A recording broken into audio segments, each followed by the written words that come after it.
Ito na siguro pwedeng buhatan ako para makatabang ko sa komunidad.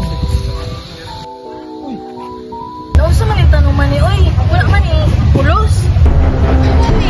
Ano pa man nabuhi ni wala man ni pulos. May ano gipang-ibot ni ng mga tanom diya, miss? Abot ta. Kabalo ba mo nga bawal ng mga ibot o mga tanom? Dili man na maayo inuha ang tanom daghan kaayong gamit sa atong palibot. Di jud, wala mo diha. Is it good or bad?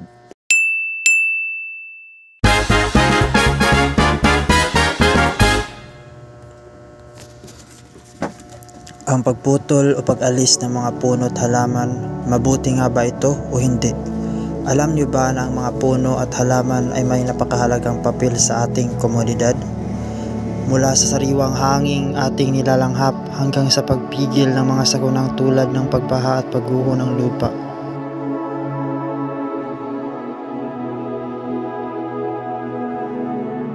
Mo gani Kim. Gani no? Manang karon mananom na ta. Hala. Abang naglalakad kami papunta sa tataniman namin, napansin namin ang mga nagkalat na plastic bottle sa daan. Imbis na hayaang nakakalat lang, pinulot namin ito isa-isa habang naglalakad. Simple man, pero malaking tulong ito para mapanatiling malinis ang paligid. Maliit na hakbang lang, pero kapag lahat gagawa nito, malaking pagbabago ang may dudulot para sa kalikasan.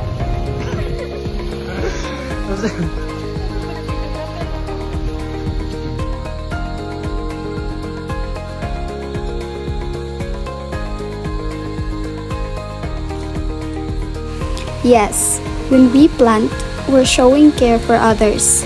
It's a simple act that brings big change. It makes your surroundings cleaner, cooler, and more peaceful for everyone.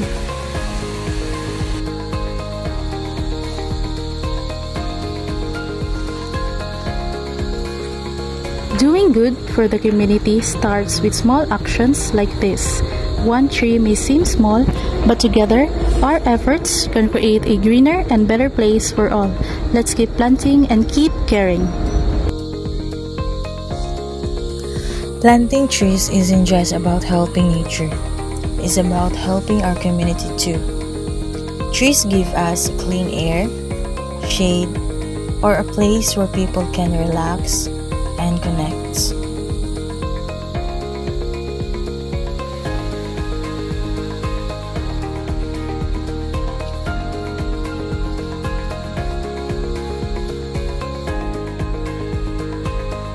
Kaya't imbis na putulin, tayo'y magtanim, mag-alaga at magpanatili ng luntiang kapaligiran para sa isang mas maayos, mas malinis at mas maunlad na komunidad. Ano na, magtanom dyan guys?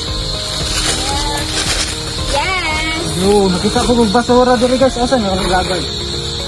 Ate, basura na rin.